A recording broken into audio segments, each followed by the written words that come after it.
나는 전능하신 아버지 하나님 천지의 창조주를 믿습니다. 나는 그의 유일하신 아들 우리 주 예수 그리스도를 믿습니다. 그는 성령으로 잉태되어 동정녀 마리아에게서 나시고 본디오 빌라도에게 고난을 받아 십자가에 못 박혀 죽으시고 장사된 지 사흘 만에 죽은 자 가운데서 다시 살아나셨으며 하늘에 오르시어 전능하신 아버지 하나님 우편에 앉아 계시다가 거기로부터 살아있는 자와 죽은 자를 심판하러 오십니다. 나는 성령을 믿으며 거룩한 공교회와 성도의 교제와 죄를 용서받는 것과 몸의 부활과 영생을 믿습니다. 아멘. 찬송가 289장입니다.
천성에 올라가 살기는 주 예수 내 맘에 오시 천성에 올라가 주님을 배우리 그 기쁨 비길 데 없네 주 예수 내 맘에 오시 주 예수 내 맘에 내 맘에 기쁨이 넘치면 주 예수 내 맘에 오시. 하나님 말씀 오늘 갈라디아서 마지막 말씀입니다. 6장 11절부터 18절의 말씀입니다. 제가 한 절 읽고 여러분이 한 절 읽겠습니다. 보십시오. 내가 여러분에게 직접 이렇게 큰 글자로 적습니다. 육체의 겉모양을 꾸미기를 좋아하는 사람은 여러분에게 할례를 받으라고 강요합니다. 그것은 그들이 그리스도의 십자가 때문에 받는 박해를 면하고자 하는 것입니다. 할례를 받는 사람들 스스로 율법을 지키지 않으면서 여러분에게 할례를 받게 하려는 것은 여러분의 육체를 이용하여 자랑하려는 것입니다. 그런데 내게는 우리 주 예수 그리스도의 십자가밖에는 자랑할 것이 아무것도 없습니다. 그리스도로 말미암아 내 쪽에서 보면 세상이 죽었고 세상 쪽에서 보면 내가 죽었습니다. 할례를 받거나 안 받는 것이 중요한 것이 아니라 새롭게 창조되는 것이 중요합니다. 이 표준을 따라 사는 사람들에게와 하나님의 백성 이스라엘에게 평화와 자비가 있기를 빕니다. 이제부터는 아무도 나를 괴롭히지 마십시오. 나는 내 몸에 예수의 상처 자국을 지니고 다닙니다. 형제자매 여러분, 우리 주 예수 그리스도의 은혜가 여러분의 심령에 있기를 빕니다. 아멘. 네, 갈라디아서는 6장의 짧은 서신입니다. 이 쓴 목적은 갈라디아 교인들에게 다른 복음을 전하는 사람들에게 자신의 사도권을 주장하고 그 복음에 빠지지 않기를 원했습니다. 그래서 진정한 자기가 전해준 이 복음은 그 할례를 주장하는 할례파 유대인들이 주장하는 그 복음에 빠지지 않기를 바라는 마음으로 오늘 이 편지를 썼는데, 오늘 마지막 부분에 뭐라고 얘기하냐면 예수의 흔적을 나는 지니고 있다, 이렇게 말씀을 하고 있습니다. 우리가 이제 겨울이 되면요, 어르신들이 이 부고장이 날라오는 경우가 많이 생깁니다.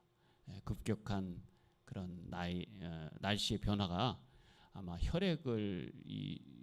혈관을 수축해서 많은 분들이 노년에 어려움을 이제 겪기도 하고 또 폐렴이 있기도 하고, 이래서 겨울철이 되면 이 장례식을 많이 치릅니다. 그 장례식장에 가보면은 그분들의 그 삶의 흔적들을 거기서 늘 이렇게 맛볼 수가 있어요. 맛본다는 건 좀 많이 이상하지만은 느낄 수가 있어요. 그래서 그분이 살아온 삶은 그분의 장례식장에 가보면 그것을 알게 되고요. 우리가 거기에서 나는 어떤 삶을 살아야 되겠다 하는 그런 숙연한 마음을 갖기도 합니다. 그러나 저와 여러분이 한번 좀 생각해 볼 건, 내가 그러면 죽어서 어떤 흔적을 남길 것인가 하는 점들을 한번 생각해 보신다면 오늘 이 바울의 편지의 마지막 부분은 우리에게 상당한 의미를 준다고 말할 수가 있겠습니다. 오늘 이 말씀의 본문 1절을 한번 11절 한번 보시면은 11절은 그냥 자신이 이 편지를 직접 썼다라고 하는 환기의 말씀을 하고, 12절부터 16절까지는 예수의 흔적, 이 할례의 흔적을 남기는 사람들과 어떻게 다른가에 대해서 얘기를 하고 있어요. 할례의 흔적을 남긴 사람들은 자기를 자랑하고 또 편안한 삶을 추구하고 또 이 보이는 것을 자랑한다 이거예요. 그러나 예수님의 흔적을 남긴 사람들은 그와는 다르게 예수 십자가를 자랑한다 이거죠. 자신이 예수님의 복음의 어떤 도구가 됐다고 하는 것에 대해서 큰 자부심을 갖습니다. 왜 그럴까요? 인생의 목적이 달라졌기 때문입니다. 자, 12절 보시면은요, 육체의 겉모양을 꾸미기를 좋아하는 사람, 육체의 겉모양을 꾸미기를 좋아하는 사람은 누구를 얘기하겠어요? 할례파 유대인들을 얘기하는 거죠. 여러분에게 할례를 받으라고 강요합니다. 갈라디아에 있는 교회들이 이 할례파 유대인들이 들어와서, 야, 복음의 완성은 그리스도인이 된다는 것은 할례를 받아야 완성이 되는 것이지 할례를 받지 않으면 그건 구원받지 못한 거야, 이렇게 얘기하거든요. 요즘에 구원파들이 뭐라고 얘기하냐면, 넌 맨날 매달 몇 시에 너가 구원받았어, 이거 잘 모르지 않아? 그럼 구원받은 게 아니야. 구원받은 것은 내가 분명히 그날을 알아. 너 죄 지은 어떤 그 마음이 있어 아직도? 그럼 구원받지 못한 거야, 이렇게 구원파들이 공격을 합니다. 그래서 다시 구원받게 하고 그들의 구원의 이론을 갖다가 이렇게 해서 기존의 신자를 꼬드겨 하고, 신천지도 마찬가지잖아요. 그렇게 잘못된 비유의 해석을 통해서 성경을 문자적으로 해석하고 자신들의 입에 맞게끔 그것을 다시 변형해 가지고 목적에 맞는 말씀들을 끌어다가 붙여놓습니다. 이게 잘못된 거거든요. 똑같아요. 이 할례파 유대인들도 그들의 구원의 완성은 할례를 받아야 된다. 근데 그 이면에 뭐가 있었냐면은 사실은 이렇게 얘기해요. 여러분에게 할례를 받으라고 강요합니다. 오늘 말씀 본문에 보면 그것은 그들이 그리스도의 십자가 때문에 받는 박해를 면하고자 하는 것입니다. 이게 중요한 거죠. 왜 할례파 유대인들이 예수의 흔적을 자랑하지 아니하고 할례 흔적만 자랑하느냐 이거예요. 할례 흔적을 자랑하는 이유는 뭐냐면 유대인들 중에서 유대 기독교인들을 박해를 했거든요. 또 유대 기독교인만 박해한 게 아니라 기독교인들 자체를 박해했어요. 특히나 유대 기독교인들을 더 박해했고요. 왜? 자신들의 종교를 버리고 그들은 자신들이 믿지 않고 인정하지 않는 예수 그리스도를 구세주라고 고백하니까 이 박해가 두려웠던 거예요. 그래서 그들이 그것을 면하기 위한 하나의 방편으로 할례를 주장했고 이 할례를 받아야 된다는 것에 대해서 그들이 안주하고 있었던 거죠. 거기 안에 머물러 있었던 거예요. 그리고 자신이 유대인이라고 하는 것을 더 강조하고 예수 그리스도를 믿는 그리스도인이라고 하는 것을 강조하지 않았어요. 그래서 그리스도인들이 어디서 나왔냐면 이 안디옥이라고 하는 곳에서부터 그리스도인이라고 하는 말이 나오게 된 것입니다. 처음으로 사도행전에 보면 그 말씀이 나오고 있고요. 이들의 그 할례의 흔적을 자랑하는 이유는 바로 박해를 면하고 편안한 삶을 유지하기 위한 것이다.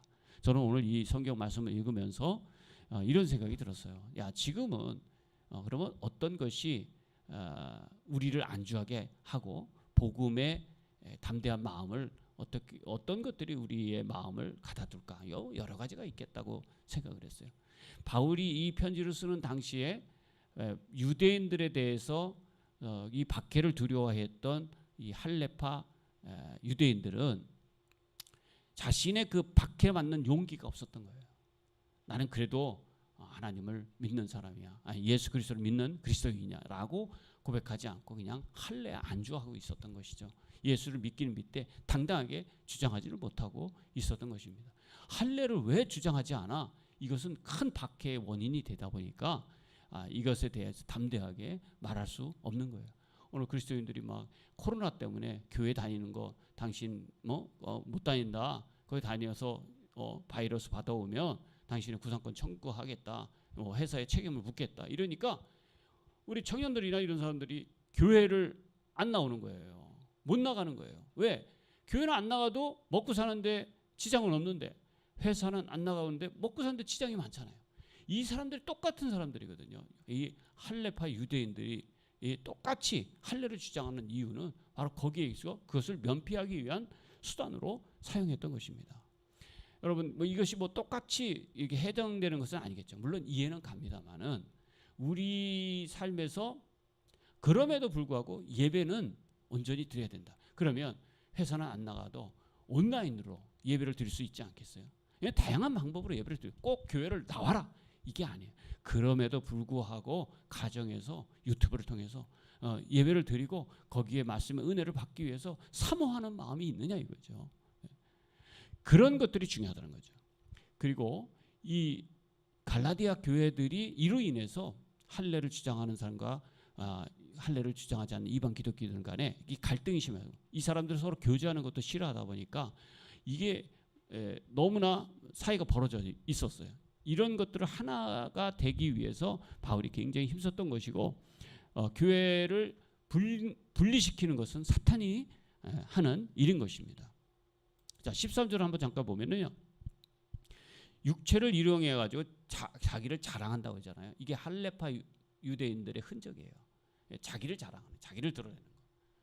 오늘날 예수님을 믿는데 자신의 어떤 삶을 통해서 다른 사람의 종이 되고 다른 사람들을 구원하는데 자신이 하나님의 그 구원의 도구가 되는 것을 자랑스러워야 하는 사람들이 십자가의 흔적을 남기는 사람들이거든요. 바울 같은 사람들이거든요.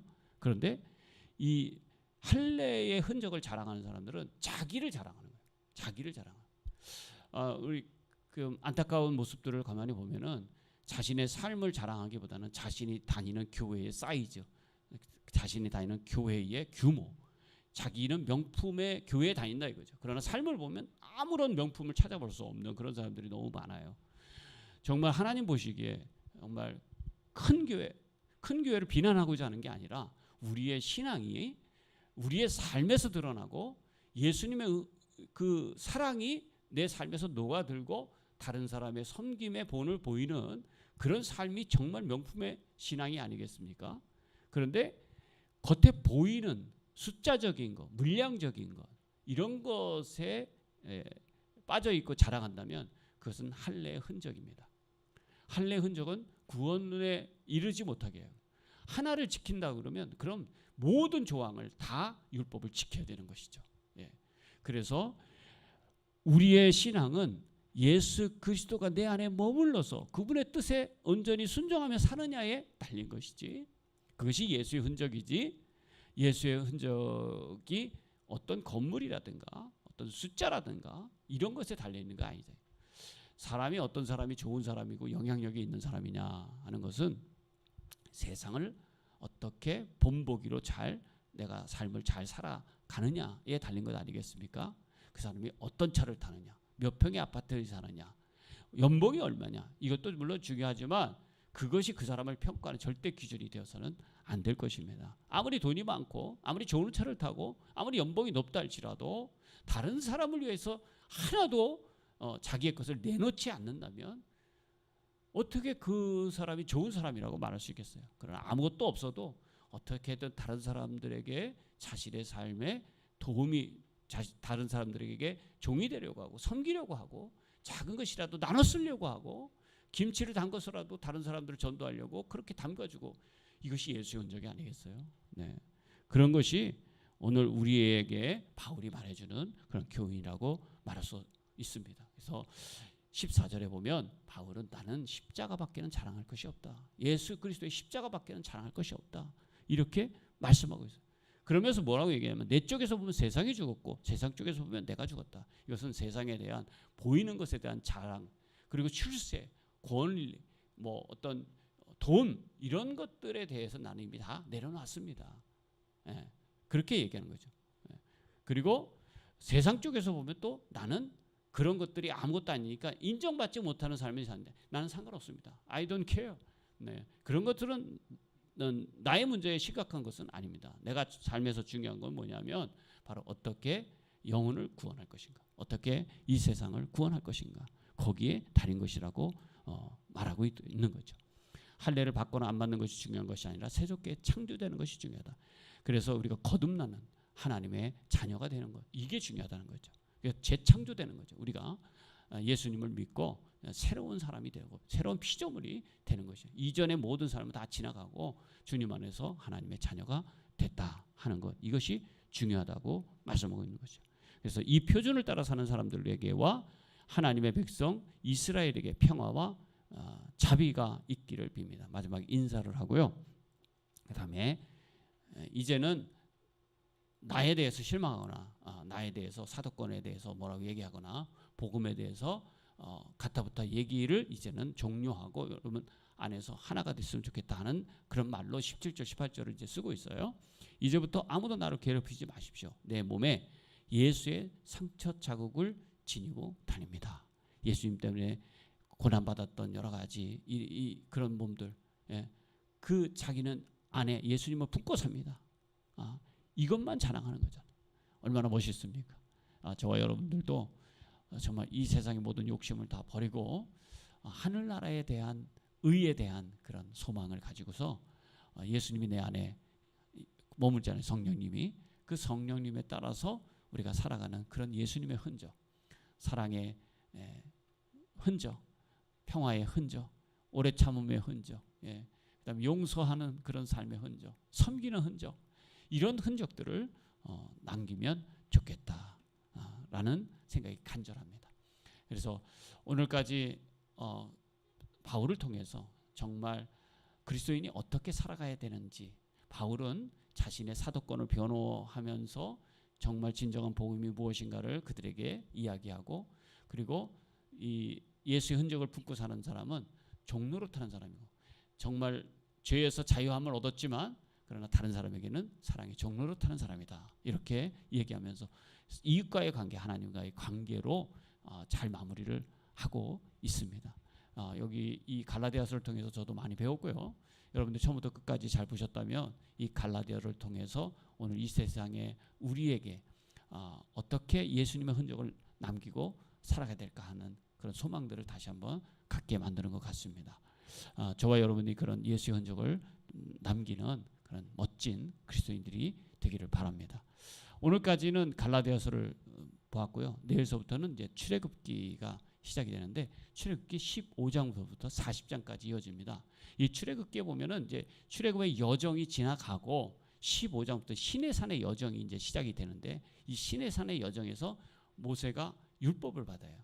근데 그 율법에 뭐 여러 가지 뭐 다양하고 그냥 좀 지루하다 생각하는 그런 여러 가지의 그 율법들이 있잖아요. 근데 여러분들이 그런 점도 있지만은 제가 그림을 가지고 설명을 잘 이렇게 이제 새벽마다 할 겁니다. 그래서 여러분들이 잘 이해할 수 있도록 이 무슨 의미를 갖고 있는지, 어떤 모양이 있는지, 이게 성경만 봐서는 잘 모르지만 제가 준비한 자료와 그림들을 가지고 여러분들과 같이 새벽에 이렇게 보시면은 이게 이런 의미가 있고 이런 모양이고 제사장의 옷들이 이런 것이고 성전 모양은 이런 것들이고 법궤는 이런 것이고 뭐 속죄소가 어떤 것이고 그런 의미들을 우리가 하나둘씩 다 파악할 수 있을 것이고 성막의 모양은 어떤 것이고 이런 것들을 우리 같이 살펴보게 될 것입니다. 그걸 통해서 하나님께서 이스라엘 백성들에게 무엇을 원하는지 또 그들의 믿음의 공동체가 어떤 모양이 되기를 하나님께서 바라시는지 이런 것들에 대해서 같이 새벽마다 보도록 하겠습니다. 기도하겠습니다. 하나님, 육체를 자랑하는 할례파 유대인이 아니라 그리스도의 흔적을 자랑하는 바울과 같은 사람이 되기를 원합니다. 내 안에 살아계신 성령님께 정말 민감하게 하시고 그분의 뜻에 따라 살 때마다 믿음의 용기가 이 세상을 변화시키게 하시고 나의 작은 순종이 다른 사람들을 구원해내는 그런 귀한 예수님의 흔적을 보이는 삶이 되게 하여 주시옵소서. 예수님의 이름으로 간절히 기도합니다. 아멘. 하늘에 계신 우리 아버지, 아버지의 이름을 거룩하게 하시며 아버지의 나라가 오게 하시며 아버지의 뜻이 하늘에서와 같이 땅에서도 이루어지게 하소서. 오늘 우리에게 일용할 양식을 주시고 우리가 우리에게 잘못한 사람을 용서해 준 것 같이 우리 죄를 용서하여 주시고 우리를 시험에 빠지지 않게 악에서 구하소서. 나라와 권능과 영광이 영원히 아버지의 것입니다. 아멘. 내일 새벽 5시에 또 뵙도록 하겠습니다.